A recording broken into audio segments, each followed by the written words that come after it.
నమస్కారం.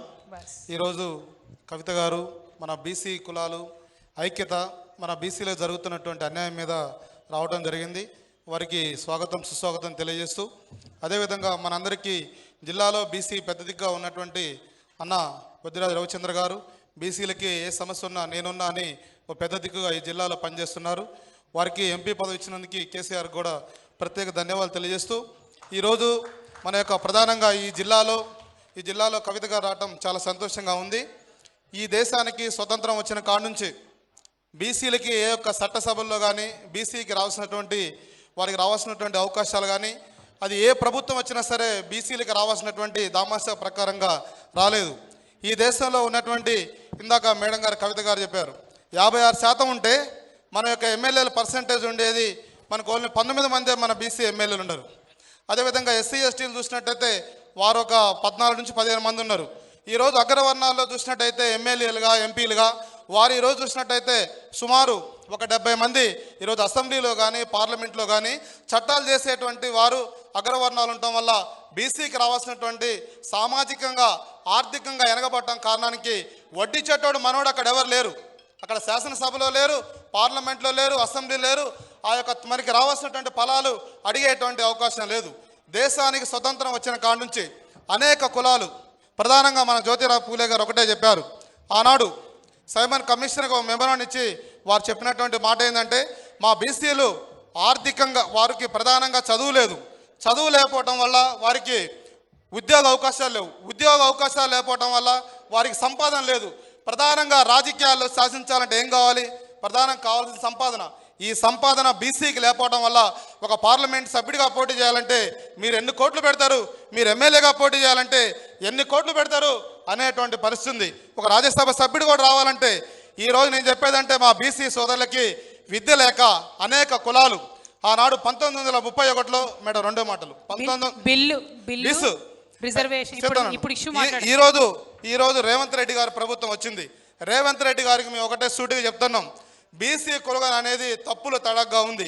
ఏ ఒక్క సామాన్యుడు అడిగినా సరే ఈరోజు ముఖ్యమంత్రి తెలియకుండా ఈరోజు ఉన్నటువంటి మంత్రులు తీసుకొచ్చి ప్రవేశపెడతారు.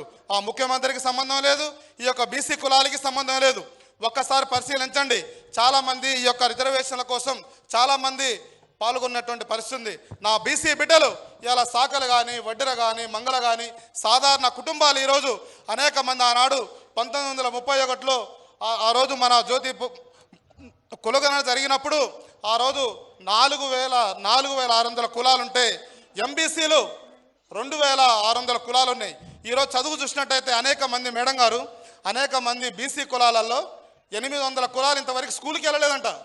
అదేవిధంగా 1,400 కుటుంబాలు 10th క్లాస్ పాస్ కానట్టుంది. విద్య లేకపోవటం వల్ల అవకాశాలు లేకపోవటం వల్ల మా కులాలు వెనకబడ్డాయి. ఈరోజు వడ్డెర కులాలు ఉన్నాయి. వడ్డెర కులాలకి ఈరోజు రావాల్సినటువంటి క్వారీల్లో కానీ వారి చదువులో రిజర్వేషన్లో కానీ ఈరోజు వడ్డెర కులాలకి రావాల్సినటువంటి ఆనాడు చూసినట్టయితే ప్రాజెక్టులు కట్టింది మా వాళ్ళు. ఆ రోజు ఇంజనీర్లు లేరు. అనేక ప్రాజెక్టులు కట్టి బావులు దోవింది. అనేక విషయాల వల్ల మా వడ్డెర జాతి పనిచేస్తే ఈరోజు మా వడ్డెర జాతి ఒక అసెంబ్లీకి పోయిన వాళ్ళు లేరు, ఒక పార్లమెంటుకి పోయిన వాళ్ళు లేరు, ఏ ఒక్క విద్య లేకపోవడం ప్రధానం. మేడం దయచేసి మీరందరూ కూడా మేము కోరుకునేది ఒకటే, అనేక మంది నాయకులు వస్తున్నారు, ఎంతోమంది వస్తున్నారు, ఎంతోమంది పోతున్నారు. ఈరోజు కేసీఆర్ గారు ఏ మాటకు ఆ మాట మన షూటింగ్గా చెప్పుకోవాలి. కేసీఆర్ గారు వచ్చిన తర్వాత యాదవ్ సోదరులకి వారు ఆర్థికంగా పరిపుష్టి రావాలని చెప్పి గొర్రెలు తీసుకొచ్చి ఇచ్చారు. అదేవిధంగా మత్స్యకారులు సోదరులు ఉన్నారు, వారికి చెరువుల్లో సంపద పెరగాలంటే నా బీసీ బిడ్డలకి వారికి చెరువుల్లో చేపలు తీసుకొచ్చి ఇచ్చారు. ఈ విధంగా చూస్తుంటే చేతి వృత్తుల్ని చాలా డెవలప్ చేసిన పరిస్థితి. నా బీసీ సోదరులందరికీ నాయకులు చెప్పేది ఒకటే, కుల వృత్తుల్లో మీరు ఎవరు వెళ్ళడానికి వీల్లేదు. మన పిల్లల్ని చదివండి. మన పిల్లలు చదువుకున్నట్టయితే ఉద్యోగ అవకాశాలు పోతాయి. ఈరోజు ఒక్కసారి కేంద్ర గవర్నమెంట్ చూడండి మేడం, బీసీలు ఐఏఎస్ ఆఫీసర్ లేరు. బీసీ ఐఏఎస్ ఆఫీసర్ లేకపోవడం వల్ల అక్కడ లేకపోవడం కారణంగా కార్యదర్శులు లేరు. ఆ కార్యదర్శి లేకపోవడం వల్ల పార్లమెంట్లో వడ్డించేటోళ్ళకి నా బీసీ జాతికి ఇది కావాలి, నా బీసీలకి ఇది ఇవ్వాలి అడిగేటువంటి లేవటం వల్ల బీసీలకు అన్యాయం జరుగుతుంది. కాంగ్రెస్ పార్టీ అదేవిధంగా బీజేపీ పార్టీ ఆనాడు బీజేపీ కూడా చాలా ద్రోహం చేస్తుంది మేడం. ఆ రోజు బీసీ కమిషన్ వీబీ కమిషన్ వచ్చినప్పుడు ఆ రోజు బీజేపీ వారు మతోన్మ సిద్ధాంతాన్ని తీసుకొని రామ మందిరం తీసుకొని బీసీలకు అన్యాయం చేసిన పరిస్థితి ఉంది. కాబట్టి బీసీ సోదరులందరూ ఐక్యం కావాలి. చేయాల్సింది ఏమీ లేదు. ఆ టైం వచ్చింది. ఎవరు అవునన్నా కాదన్నా బీసీల చుట్టూ అన్ని పార్టీలు తిరగాల్సిందే. కాబట్టి బీసీలకు నాయకత్వం వహించాలి, బీసీల అభివృద్ధి కోరుకోవాలని తెలియజేస్తూ మా మిత్రుడు సోమరాజు గారిని కూడా మాట్లాడుతున్నా కోరుతున్నాం. ఒక్క నిమిషం అన్న 46% ఇవ్వమంటే వద్దంట మేడం. 56% ఇవ్వాలి మేడం, 46 కాదు. బీసీలకు 56% ఇవ్వాలని కొట్లాడుతున్నాం. మా బీసీ బిడ్డలు పోవాల్సిందే. అసలు విషయం చెప్పకుండా చరిత్ర చెప్తారు. మరి ఇప్పుడు ఒకటి అది 2 వడ్డెరల జనరల్గా క్వారీల దగ్గర లెక్కలు జరగలేదని చెప్తున్నారు. చాలా చోట్ల జరిగినాయా జరగలేదా ఖమ్మంలో? తమ్ముడు అట్లా తీసుకోవద్దు మైక్, నేను పిలుస్తా కూర్చోండి. యాక్చువల్గా మాకేం చెప్పారు, ఇప్పుడు మీటింగ్ జరిగేటప్పుడు ఏం చెప్పారంటే కవితక్క మీటింగ్కి వెళ్ళకూడదు అని చెప్పేసి.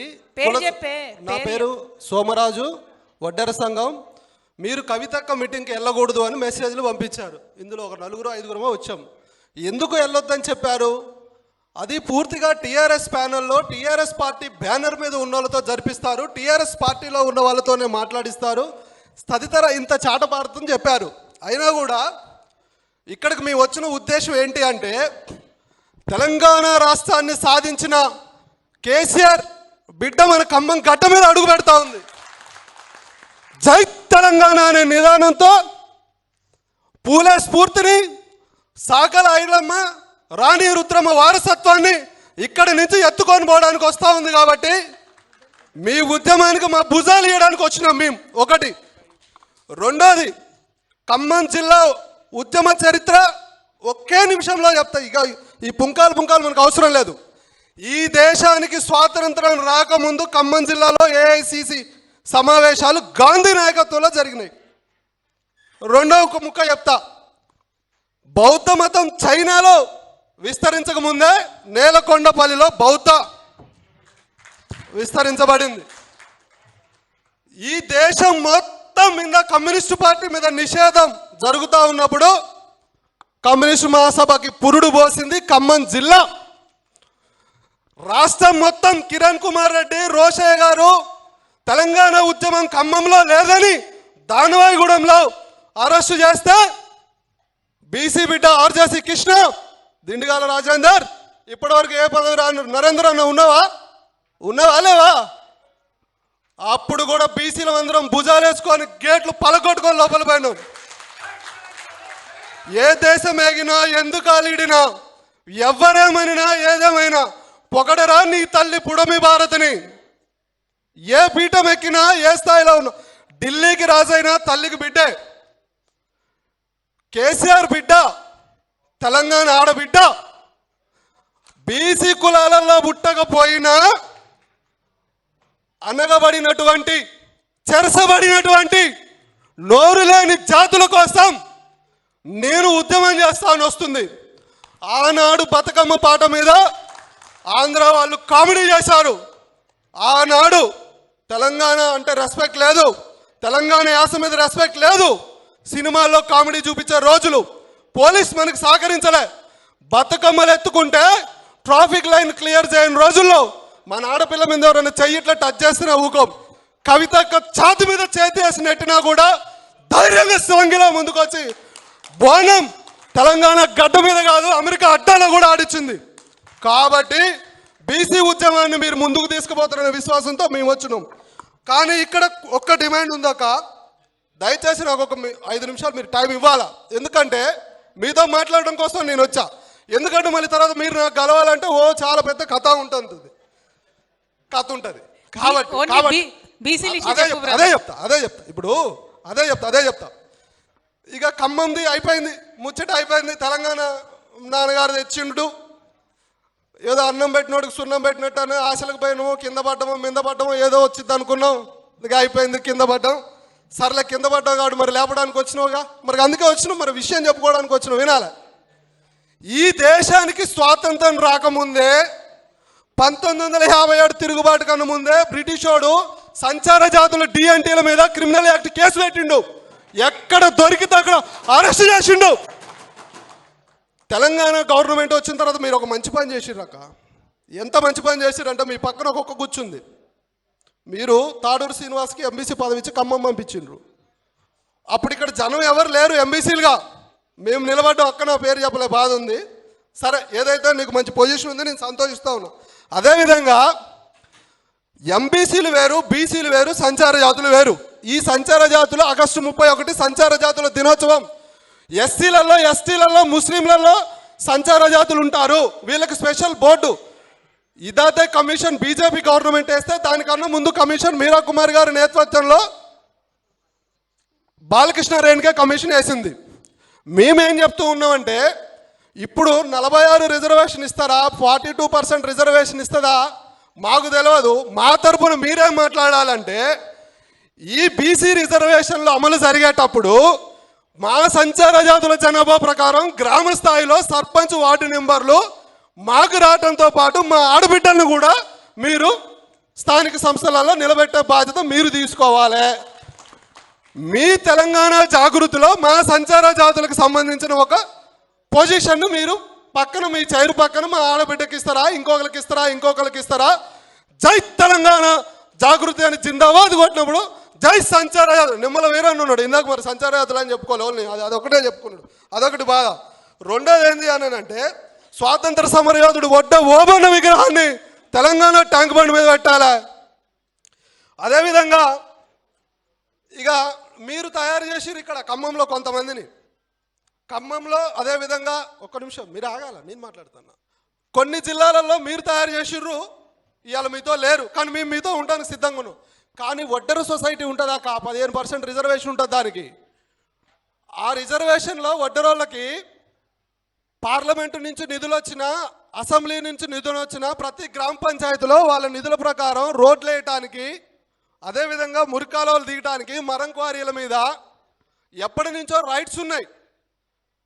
కాలక్రమేణా కొంతకాలాన దాని రిజర్వేషన్ తగ్గించిర్రు. దాని రిజర్వేషన్ తగ్గించడం వల్ల చిన్న చితక వృత్తిని నమ్ముకొని పనిచేసే గ్రామాలలో ఉన్న వడ్డర సొసైటీలు చచ్చిపోయినాయి. గీత కార్మిక సొసైటీలకి లైఫ్ వచ్చింది, గొర్రెల మేకల సొసైటీలకి లైఫ్ వచ్చింది.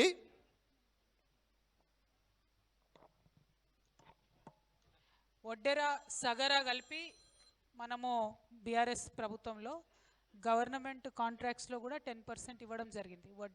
వడ్డెర సగర ఇద్దరు 15% ఉంది అంతకు ముందు, అది 10 చెప్తున్నా బిడ్డ, అంతకు ముందు లేకుండా ఇచ్చినామని చెప్తున్నా.